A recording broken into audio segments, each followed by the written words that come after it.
Welcome back to another Millennial Minute. Today's hot topic, Georgia, Georgia, Georgia. You already heard from both of our guests. Isabel Brown, she's a spokesperson for Turning Point USA, and Max Burns, he's a Democratic strategist, and both are friends of Bold TV. So Isabel, pretty big stuff you're mentioning there, voter fraud. Most reports say maybe, maybe not. You're saying definitely. Why do you think that, especially in the state of Georgia?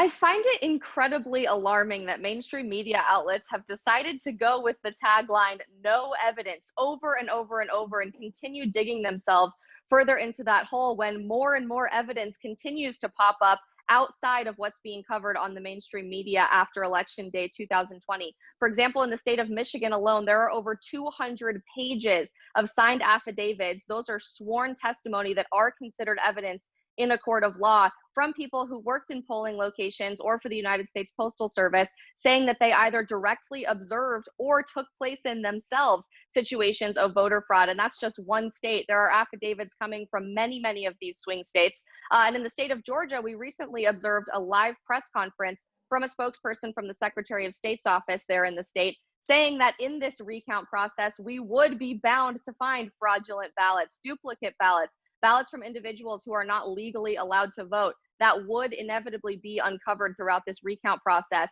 And it may or may not contribute to the final vote tally in the direction of former Vice President Joe Biden or President Donald Trump. It's incredibly alarming to me that all of a sudden we've decided that since no one's talking about it on our national television screens, it's just not there. But you can't find anything that you don't actively look for. And this process of litigation that I'm sure is bound to swing this election one way or another is going to help us do exactly that.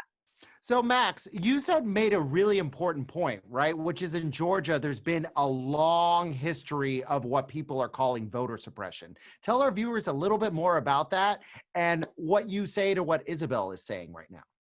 If you look at Georgia specifically, and in 2018, this was especially bad as well, voter suppression is a way of life there. It's written into the law. There are very few exceptions for voting absentee or by mail. You have to have an exact match on your name, which leads to hundreds of thousands of people being erroneously thrown off the rolls every election cycle. If you look at places like Atlanta and Fulton County, which delivered for Joe Biden this year, back in 2018, they had two polling places for millions of people, one of which forgot the power plugs to power the voting booths. So they faced 6, 7, and 8 hour delays just to vote.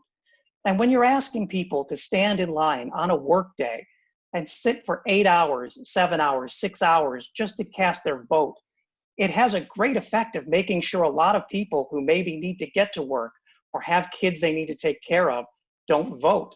And those people are by and large Democratic voters. This is not an accident. It's a very professionalized system that's been rolled out for decades by the Republican Party across the country.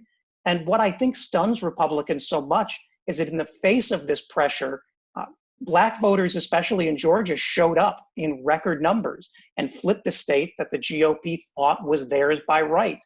And I can understand how Kelly Loeffler and David Perdue are suffering a little bit at seeing their state go for a Democrat. But the answer isn't to make it even harder to vote, to go and intimidate more voters into staying home or invalidating their votes. It's to have policies that actually address the voters who live in your state. And we've seen this call that there's voter fraud everywhere. Just last week, Tucker Carlson opened his show by arguing that he'd finally found it in Georgia, evidence of fake votes being cast by dead people.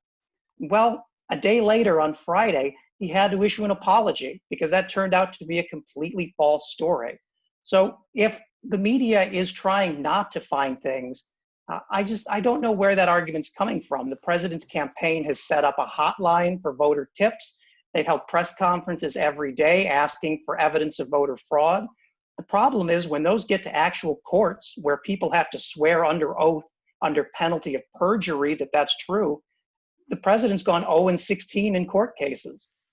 So I want to address something here because I'm actually seeing a common thread from both of you. And this show is really about, finding the common thread. We need a new voting system, don't we? Because whether you look at it, whether fraud is a problem or voter suppression is a problem, these are all really alarming things. What do you all suggest to make sure this doesn't happen again. So obviously you disagree on what actually happened on the ground, but you can both agree that the present system isn't working. So we'll start with you, Isabel. What would you like to see from a voter security standpoint?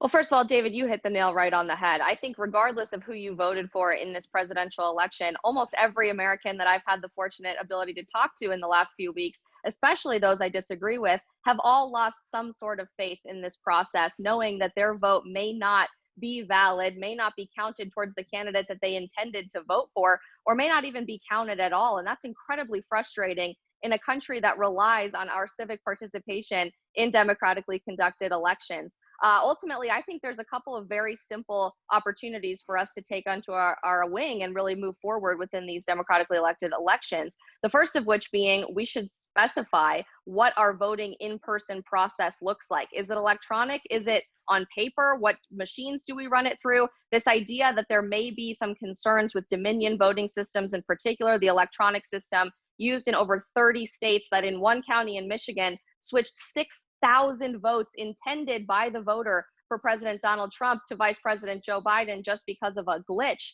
is incredibly alarming.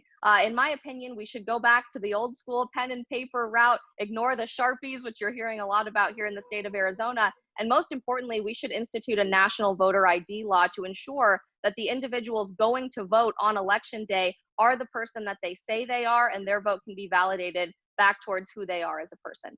So Max, I'll give you the last word. What do you believe we should do to make sure that everyone's votes counts and that we don't have the same problem in our next national election in 2 years? There's an easy way to bridge this gap, and it comes from an issue that's actually causing some controversy, which is photo ID voting, requiring an ID to vote. I think this could actually be something that both secures and expands our electorate, but with the caveat that you can't demand people have a voter ID and then close DMVs that give driver's licenses in predominantly poor and Black areas. If you're going to have a license requirement, that license should be free, it should be easy to get, and you shouldn't have to wait in line all day to get one. Wow, we have a solution here. So why don't we do that, folks? You guys just solved this whole national crisis in about 30 seconds, and it makes a lot of sense to me. So why can't Washington work this out?